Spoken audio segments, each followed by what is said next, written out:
కొత్త పాత నిబంధన గ్రంథము అని ఆదికాండం నుంచి మలాకి వరకు పేరు పెట్టాం.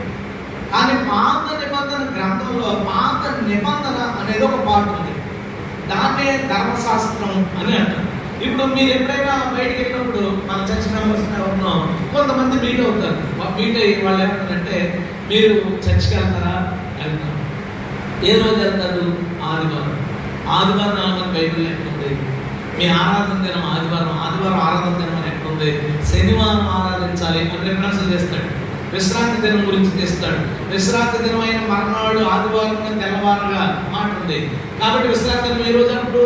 శనివారం. మీరు శనివారం వెళ్ళకుండా ఆదివారం ఎందుకు వెళ్తారని అక్కడి నుంచి 140 రిఫరెన్స్లు ఉంటాయి. వాళ్ళకి విశ్రాంతి దినాన్ని పాటించాలి అని 140 రిఫరెన్స్లు ఉంటాయి పాత నిబంధనలో. వాడు 5వ 10వ ఎడపెడా చూపించడానికి మన విశ్వాసులకి డౌట్ ఉంటుంది. మనం కూడా చర్చిలో ఆల్రెడీ ఒక మాట చెప్పుకుంటాం, ఏమంటే ఆదివారం మీరు మానకూడదు, విశ్రాంతి దినం మానేయడం పాపం అని చెప్పుకుంటాం. విశ్రాంతి దినం మీరు ఏదైనా షాపులు తెరిచి చర్చిలు మానేశారంటే అది పాపం అని చెప్పుకుంటాం. విశ్రాంతి దినం ఆదివారం అనుకున్నారు, అయ్యో మా పాస్టర్ గారికి తెలియలేదు, విశ్రాంతి దినం శనివారం అన్నమాట అనుకుని వాళ్ళ చర్చికి వెళ్ళడం మొదలు పెడతారు. అలాగే మీ హైదరాబాద్, సికింద్రాబాద్ చుట్టుపక్కల ప్రాంతాల్లో విస్తారంగా సెవెంత్ డే వ్యాపించింది. సబ్బాతు దినాన శనివారం రోజున ఆరాధించే ఎన్నో సమూహాలు మీ ప్రాంతాల్లో వ్యాపించడానికి కారణం ఏంటంటే, మనలో ఎక్కువ మంది దాన్ని విశ్రాంతి దినం అని చెప్పడం, మనలో ఎక్కువ మంది మన ఇళ్లలోనూ క్యాలెండర్ల మీద 10 ఆజ్ఞలు పెడతాం. 10 ఆజ్ఞల్లో 4వది ఏంటో తెలుసా? విశ్రాంతి దినంలో పరిశుద్ధంగా ఆచరించవలెను. విశ్రాంతి దినం శనివారం మనం ఆచరిస్తామంటే లేదు, కానీ మన ఇంట్లో పెట్టుకుంటాం. దాన్ని మన ఇంట్లో 10 ఆజ్ఞలు పెట్టుకుంటాం, మనం ఆచరించాం. వాడు రాగానే కనబడికాడికి బిర్యానీ దొరికినట్టు ఉంటుంది. దొరికిందా బర్రే అనుకుని అందులో 4వది ఏముంది అని అడుగుతాడు. విశ్రాంతి అంటాడు. మీరు చేస్తారంటే లేదు. మనమే మన గొర్రెలు తోడేలిచ్చాం, మనమే దొరికిపోయాం. వెళ్ళి మమ్మల్ని తినట్టే అని దొరికిపోతాం. ఈ సెషన్లో అసలు ఈ ధర్మశాస్త్రం ఏంటి, కొత్త నిబంధన ఏంటి, ఈ విశ్రాంతి దినం ఏంటి, దీన్ని ఆధారం చేసుకుని ఎలాంటి దుర్బోధ శాఖలు వ్యాపిస్తున్నాయి, విస్తరిస్తున్నాయి, వాళ్ళకి మనం ఏం ఆన్సర్స్ ఇవ్వాలి అనే దాని మీద మనం చూడబోతున్నాం. కొంచెం మనసు పెట్టి ఈ సెషన్ వినండి, ఎందుకంటే కొంచెం తక్కువ ఉంటుంది కాసేపు, తర్వాత మళ్ళీ అంతా మామూలుగానే ఉంటుంది. కొంచెం శ్రద్ధగా, ఎందుకంటే మనకి చాలా చాలా చాలా అవసరం.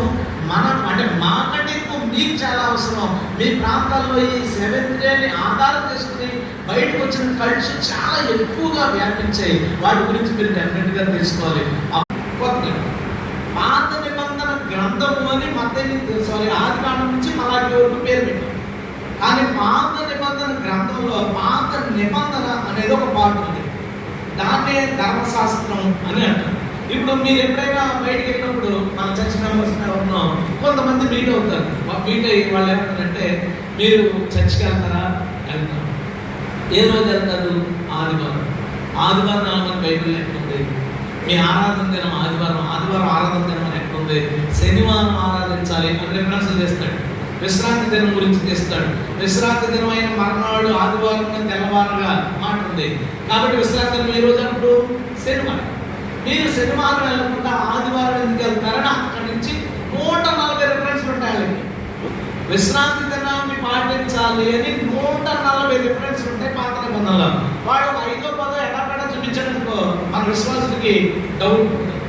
మనం కూడా చర్చిలో ఆల్రెడీ ఒక మాట చెప్పుకుంటాం, ఏమంటే ఆదివారం మీరు మానకూడదు, విశ్రాంతి దినం మానేయడం పాపం అని చెప్పుకుంటాం.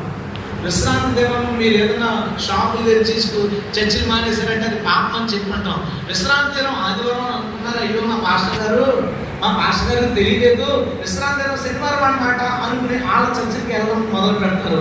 అలాగే మీ హైదరాబాద్, సికింద్రాబాద్ చుట్టుపక్కల ప్రాంతాల్లో విస్తారంగా 7th డే వ్యాపించింది.